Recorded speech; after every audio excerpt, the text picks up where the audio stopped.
Greetings, adventurers, and welcome back to Abnormal Voyages. My name is David, and today we find ourselves in Alamogordo, New Mexico. Behind me is the world's largest pistachio. We are at McGinn's Pistachioland to learn all about this delicious nut. So tag along for a very fun voyage.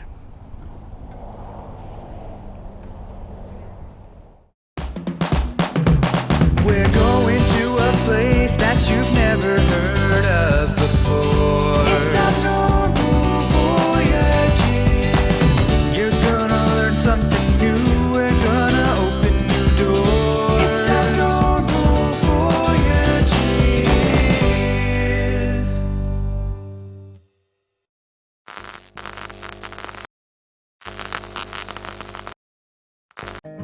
Here at Pistachioland, they waste no time at all getting right to the nut puns and giving you a warm, warm welcome.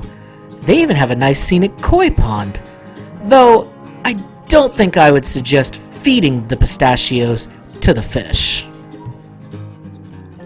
And here is our pistachio mobile that we're going to be riding in to go out and actually see the pistachios being grown. With its beautiful, distinct green color, this is truly how you get about the pistachio farm in style. We managed to snag the very front seats for an amazing tour, so tag along and learn about pistachios. So my name is James. I'm your tour guide for today, folks. Been here with the store for, well, let me rephrase this. I've been getting paid to work here at the store for about the past 15 years, but actually I have been out here at the store for the past 40 years because my best friend actually owns the farm. And when your best friend owns a farm, you do a lot of things for free. So I'm very happy to be getting paid for this. So we start off the farm, the tour rather, obviously with the world's largest pistachio back there. That's 30 feet of concrete and steel, built in honor of our founder, Tom McGinn. Tom led a very long, very productive life, passed away back in 2007. About a year after his passing, Tim, the best friend, was trying to think of some way to honor his dad, who had created all of this vast expanse together. And Tim had many fond memories of just that, as I alluded to earlier. His dad had a very large, very strange fascination with the world's largest. So Tim had many trips across the country to go visit, like Paul Bunyan and his Big Blue Ox Babe up in Minnesota, and Cadillac Ranch outside of Amarillo, and other such roadside attractions, roadside Americana as we call it. So Tim figured that would be the best way to honor his dad, his commission to have it built, and the rest is history. In the years that the Big Nut has been in existence, since 2008, we've been visited by many B and C list type celebrities. Comedian Larry the Cable Guy being one of the first. Used to have a television show on Discovery called Only in America. Brought him and his film crew out here. They went into the kitchen, helped ladies make pistachio brittle, and then he got behind the bar and helped himself to more than his fair share of Pistachio Delight wine. We also got a visit from Al Roker, Matt Lauer from the Today Show. Obviously, that's been a couple of years since we all know that Matt's no longer part of the program now. We also get a visit from actor Norman Reedus. If we have any Walking Dead fans on the bus, he plays the character of Daryl on the show. And then last but not least, our most infamous visitors would probably be Jack and Kelly and their dad, Mr. Ozzy Osbourne. Now, the Osbournes used to have a television show as well. They initially went out to White Sands National Park. Have you gentlemen been out there? It's a wonderful, world's largest beach, which you can see out there, that strip of white right in front of us, world's largest beach without an ocean. We also got Jack and Kelly and Ozzy came out here to the store. Jack kind of stood off to the side while Kelly and her dad had a pistachio flavor creating contest, of which Kelly ultimately won. I don't know exactly what flavors that we've got today for sample at the table inside the big room. However, if you happen upon the flavor garlic honey, that is the flavor that Kelly created. Very savory Asian flavor to it. You will not find anything that Ozzy created. It's very difficult to sample and sell things that are flavored after Jack Daniels and cocaine. So we won't be doing that anytime soon. Now, obviously, this is the reason why you wanted to take the tour in the first place. These pistachio trees were planted back in 1998 and 2000. Now, normally trees that are 18 to 21 years, or 21 to 23 years of age should be a lot taller than this. And you would be correct, unless you're talking about pistachio trees, that is. Pistachio trees, you must know, are very slow-growing trees. A female tree has got to be 7 years old before she starts producing the very first time. Plus, we keep our female trees pruned, trimmed, and sculpted because the smaller the tree, the easier it is to harvest. Now, did you know that it takes both male and female trees in order to produce pistachios? The only job of a male pistachio tree, by the way, is third row in, taller than anybody else, and absolutely no color on his branches whatsoever. That is indeed a male pistachio tree. His one and only job is to pollinate, which he's already done for the year. As a matter of fact, he does all of the pollination in parts of March and April. He is done for the year, and he has nothing left to do for the rest of the year. So, gentlemen on the bus, we are taking applications right now to become a male pistachio tree, because if you thought that you had a cushy job right now, wait until you only have to work 1 month out of the entire year. All right? Now, your male trees are going to be taller than everybody else for maximum pollen dispersal. Now, that is a very fancy way of saying that, look, we like bees. As a matter of fact, we love bees because bees do a lot of great things for us out here on the farm, but bees really don't do anything for the trees because there is no flower or bloom on a pistachio tree for a bee to pollinate.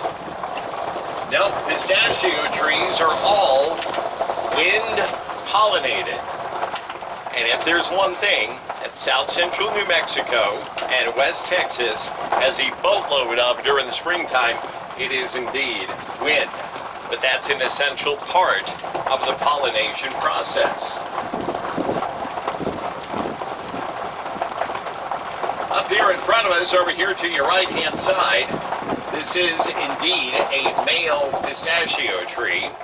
Again, not doing anything else for the rest of the year.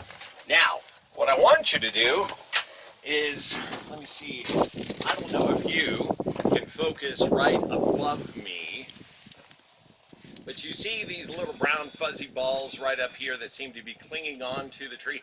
That is the last vestiges of the pollination pods that this male tree is going to grow. All right.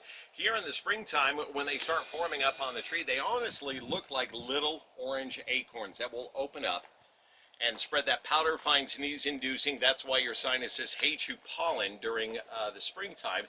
Then once they're all tapped out, then they fall off, and then they fall on the ground down here. And again, male tree's one and only job is to pollinate. So, good job. He has nothing left to do for the rest of the year.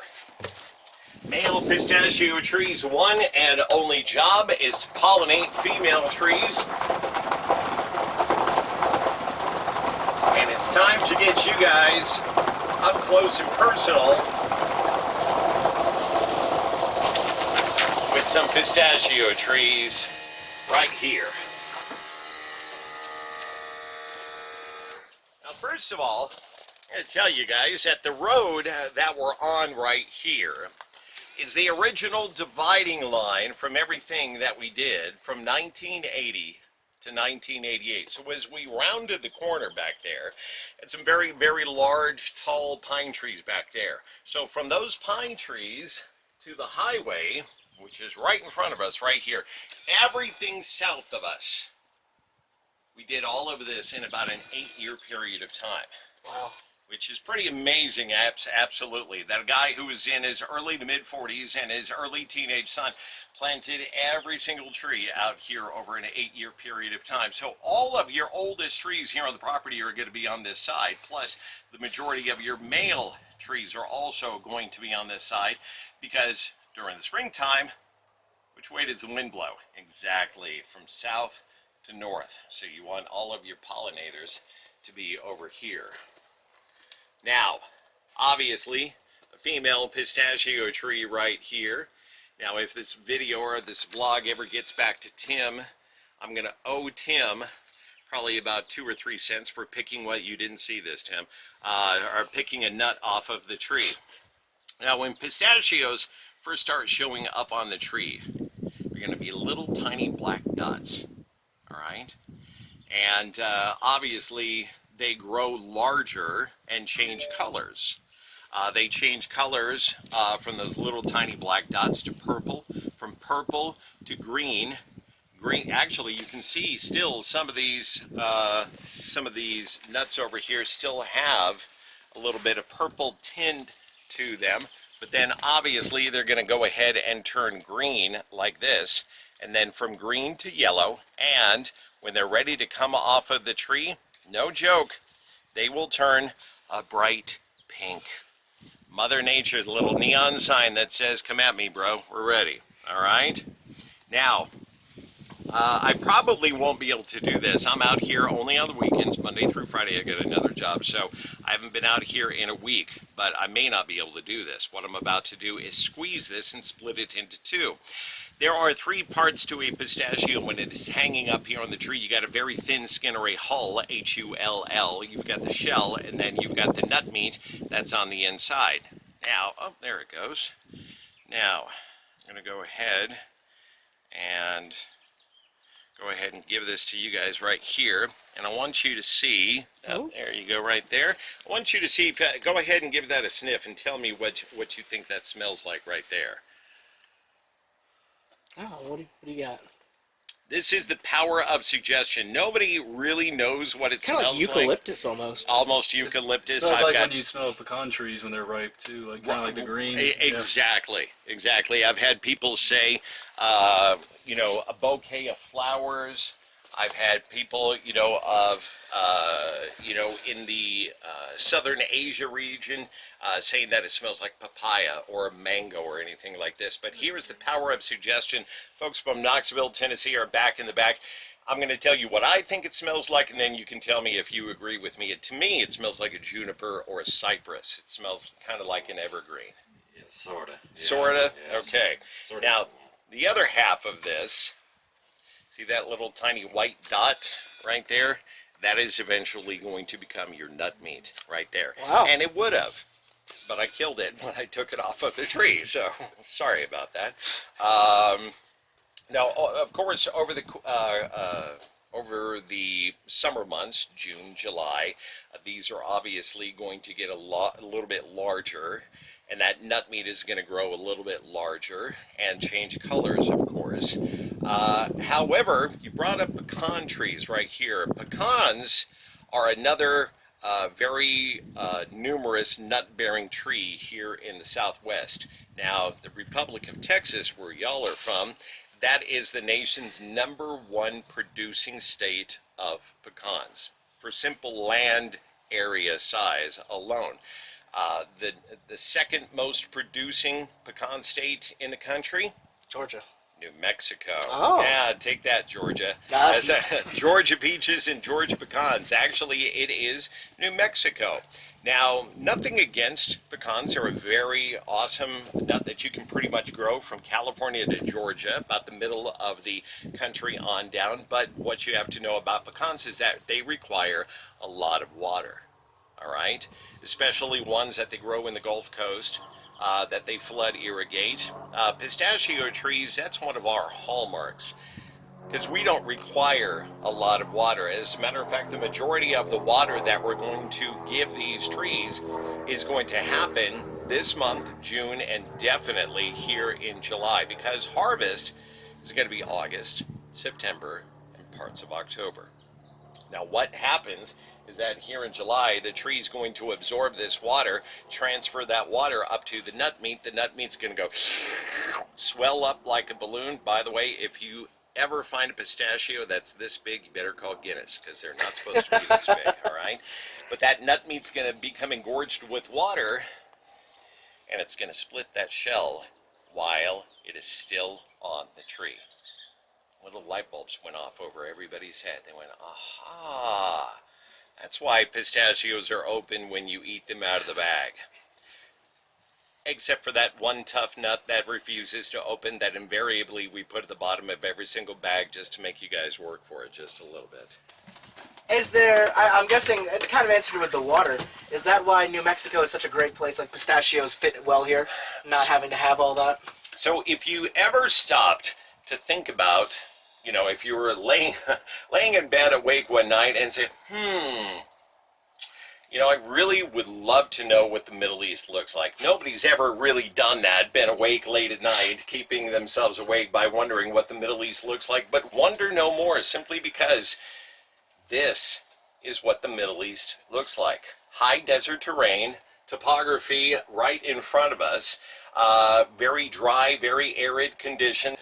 Well, that's why pistachios do really, really well out here, because if there's one thing that is more valuable in the Middle East, I'm totally joking with this statement, oil or opium, the one thing that, water, exactly, is the most valuable thing out there, and that's why pistachios do so well in the Middle East. As a matter of fact, that is where they are originally from, as a matter of fact. So pistachio trees do rather well out here. There are other crops that are desert born that would also do rather well out here in south central New Mexico. To the best of my knowledge, nobody does them as a actual commercial crop. Dates would grow really well out here. So so would olives. And so would figs. There are people in Alamogordo that actually have fig trees, but nobody actually has a fig tree farm. So, but yes, that is exactly why pistachios do rather well out here. Across the planet, there are various types of pistachios. You'll find pistachios over in the Mediterranean that are actually very small, pea-shaped, and very sweet. However, out here on the farm, we've got two different varieties of pistachios. We've got Jollies and we've got Kermans. Now, Jollies are the ones that we harvest first here during the year. Jollies are going to be a little bit bigger, a little bit fatter, come off the tree earlier, and then for the rest of the year we will be harvesting Kermans. Now, Kerman is actually an Americanization of the word Kirman, which is named for the Kirman province over in the Middle East, which is supposedly the birthplace of the modern pistachio. Kermans are a little bit smaller, and they come off of the tree at various times during August and September and part of October. You would never believe that the desert would have a monsoonal flow, but the wet season here in the desert is going to be August, September, and October, right during harvest time. So if we get a good old-fashioned, as my grandmother or grandfather used to say, a gully washer, it's very hard to put harvest equipment in between these trees when they're sinking in the mud. So if we get a good rain, we usually have to wait a couple of days until the soil dries out so we can continue harvest. There is an old joke that I love telling folks out here. You know, a guy from New York, a guy from New Mexico sitting up at the bar, and the guy from New York, I'm not even going to attempt to do a New York accent, he says, how much water do you guys get in New Mexico? And the cowboy says, well, we get about maybe 10 inches a year. And the guy from New York says, well, that's not a lot. And the cowboy says, well, yeah, but you don't want to be here the day that it happens. And he's not lying. That's exactly how it happens. We will go for months with no rain, and then it's almost as if somebody upstairs said, oh, you know what? I'm sorry I forgot about you guys. Here's everything at once, as a matter of fact. Now, every so often, you're going to find a tree out here, like this one right next to us. that is going to have duct tape around the trunk of the tree. Now, why the duct tape? Granddad always said that you only need two things to fix anything. It's duct tape and WD-40. All right? If it's moving and it's not supposed to move, it's duct tape. If it isn't moving, but it is supposed to move, it's WD-40. Now, we use duct tape in this instance as a Band-Aid. And here's the reason why. You use two machines to harvest a pistachio tree. Unlike a pecan tree where you just shake it, they fall into a net or onto the ground, and then you rake them into the net. With a pistachio, because the nut meat is exposed, you really shouldn't let them touch the ground. So you get a shaker on one side and a catcher on the other side. Now that shaker can be kind of brutal. It is a machine after all, with the tenderness of some of these trees, and sometimes that bark will get stripped off. And if the bark on a tree ever gets stripped off, it will never come back.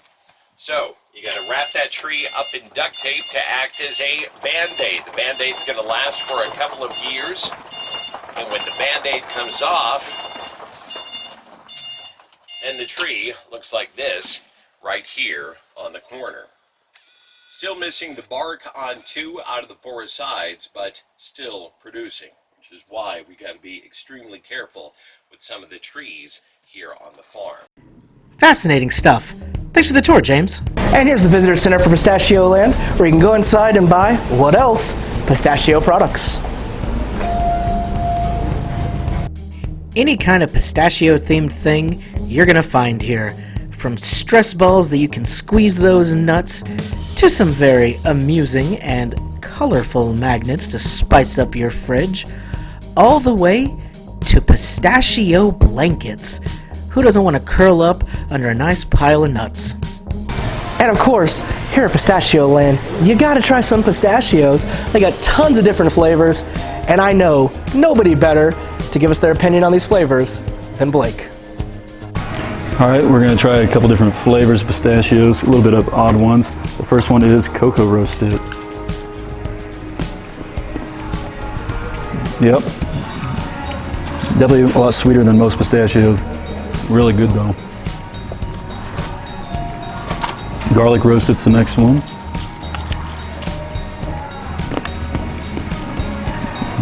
Definitely got that nice garlic kick with it, kind of definitely complements it a lot.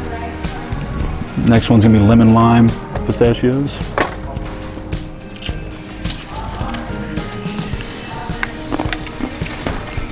Definitely got a little bit of that citrus kick to it, but not too much. Kind of good mixture with the pistachios. The final one we're gonna do is the dill pickle pistachios. You can definitely taste that dill. All 4, really good, all 5 stars, but might be a little biased because I love pistachios. Honestly, you might need a couple of these cute bags to take home all the stuff you want to buy. Thanks for going nuts with us. My name is David. This has been Abnormal Voyages. We'll see you in the next one.